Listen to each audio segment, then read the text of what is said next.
aku Nadia Azaria, aku dari Universitas Sri Mulia, Fakultas Sains dan Teknologi, Program Studi Teknologi Informasi, dan dari semester 1. Di sini aku menjawab 4 pertanyaan dari Google Student Ambassador. Yang pertama yaitu, apa yang paling kamu suka dari inovasi teknologi atau budaya Google, dan mengapa menjadi Google Student Ambassador adalah cara terbaik bagimu? Oke, jadi yang paling aku suka dari Google itu bukan cuma teknologinya yang canggih, tapi cara mereka bikin teknologi jadi aksesibel dan relevan buat semua orang. Contohnya kayak Google Maps, Google Drive, sampai Gemini. Semua tools itu powerful tapi tetap simpel dipakai mahasiswa sehari-hari. Dari sisi budaya, aku suka banget bagaimana Google ini itu mendorong eksplorasi, kolaborasi, dan growth mindset. Mereka itu nggak cuma fokus bikin produk, tapi juga bangun ekosistem belajar. Itu kelihatan banget lewat program-programnya, dan juga menurut aku ya, jadi Google Student Ambassador itu adalah cara terbaik buat menyalurkan antusiasme itu. Karena aku nggak cuma jadi pengguna teknologi, tapi juga jadi jembatan. Aku bisa bantu teman-teman kampus ngerti bahwa teknologi Google itu bukan cuma buat anak IT, tapi buat semua jurusan. Aku pengen bikin teknologi terasa dekat, bukan intimidating. Pertanyaan selanjutnya, bayangkan kamu membuat sebuah acara tech and chill. Jadi kamu akan sebutkan satu kegiatan interaktif yang akan kamu rancang agar acara ini berkesan. Oke, kalau aku bikin acara tech and chill, aku bakal bikin sesi yang namanya Gemini, bantuin gue dong. Nah, jadi konsepnya ini simple banget. Ini tuh kayak sesi curhat dan eksperimen bareng AI. Jadi peserta nanti bakalan datang dengan membawa masalah real yang mereka lagi hadapi, bisa soal tugas, ide konten, atau kebingungan karir, bahkan overthinking ya. Jadi kita ajak mereka untuk langsung eksplorasi bareng AI Gemini. Tapi supaya nggak biasa, kita bikin beberapa mini challenge, yaitu ada prompt battle, 2 orang yang masalahnya sama bakalan bikin prompt berbeda ke Gemini. Kita lihat nanti siapa yang dapat jawaban yang relevan. Dari sini kita akan belajar bahwa kualitas jawaban itu tergantung cara kita bertanya. Lalu upgrade the answer, peserta itu nggak boleh puas sama jawaban mereka. Mereka harus refine prompt minimal 3 kali sampai hasilnya itu bener-bener kepake. Jadi mereka belajar critical thinking, bukan cuma copy paste.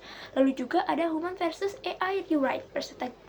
Peserta itu bakalan minta Gemini bikin draft sesuatu, misalnya caption atau ringkasan materi. Lalu mereka harus memodifikasi supaya tetap punya sentuhan personal. Nah, jadi suasananya itu tetap santai kayak nongkrong, nggak ada kesan workshop formal. Justru kita mau nunjukin nih kalau AI itu bukan sesuatu yang kaku atau menakutkan, tapi bisa jadi teman mikir yang powerful kalau dipakai dengan benar. Selanjutnya, setiap orang pasti memiliki pengalaman di mana mereka harus berpikir out of the box. Nah, serta jelaskan proses berpikir saat itu. Oke, jadi pernah saat waktu itu aku lagi kesulitan banget bagi waktu antara kuliah, organisasi, dan belajar buat ujian. Rasanya itu produktif, tapi hasilnya itu nggak maksimal, dan aku juga mulai merasa overwhelmed gitu. Nah, awalnya aku coba pakai cara klasik, bikin to-do list panjang. Tapi makin lama makin stres karena listnya itu nggak habis-habis. Nah, aku coba pendekatan yang berbeda, aku bikin sistem 2 jam fokus total.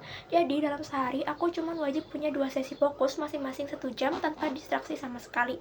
Nah, untuk bantu brainstorming dan merangkum materi, aku pakai Google Docs buat bikin ringkasan yang rapi dan kolaboratif. Kadang juga aku pakai Gemini buat bantu jelasin konsep yang belum aku pahami dengan bahasa yang lebih sederhana. Sisanya ya aku kasih ruang buat istirahat tanpa rasa bersalah. Nah, yang menarik justru dengan mengurangi jam belajar, hasilnya itu lebih efektif. Terus juga aku merasa jauh lebih tenang. Proses berpikirku waktu itu adalah, kalau cara konvensional bikin burnout, mungkin yang perlu diubah bukan effortnya, tapi strateginya. Aku belajar bahwa produktif itu bukan soal sibuk terus, tapi soal fokus dan sadar cara kerja diri sendiri. Selanjutnya, jika kamu terpilih sebagai Google Student Ambassador, momen atau pencapaian apa yang paling membuat kamu bangga dalam 3 bulan pertama? Oke, kalau aku terpilih jadi Google Student Ambassador dalam 3 bulan pertama, aku paling bangga kalau berhasil bikin satu kegiatan yang benar-benar terasa dampaknya. Bukan cuma soal ramai atau sekedar formalitas, tapi ada mahasiswa yang pulang dalam membawa insight baru dan langsung bisa pakai tools seperti Gemini untuk bantu tugas dan pengembangan diri mereka. Aku ingin menciptakan dampak sederhana tapi nyata, bikin teknologi itu terasa lebih dekat dan tidak menakutkan. Di dalam kampus, aku ingin membangun suasana yang lebih tech-friendly dan kolaboratif. Di luar kampus, aku ingin menunjukkan bahwa mahasiswa itu bisa adaptif dan siap menghadapi perkembangan teknologi. Buat aku, keberhasilan itu bukan di jumlah event, tapi di perubahan kecil yang konsisten. Kalau ada 1 orang saja yang merasa lebih percaya diri dan berkembang karena program yang aku jalankan, itu sudah jadi pencapaian yang sangat berarti buat aku. Oke, jadi sekian dari aku. Terima kasih.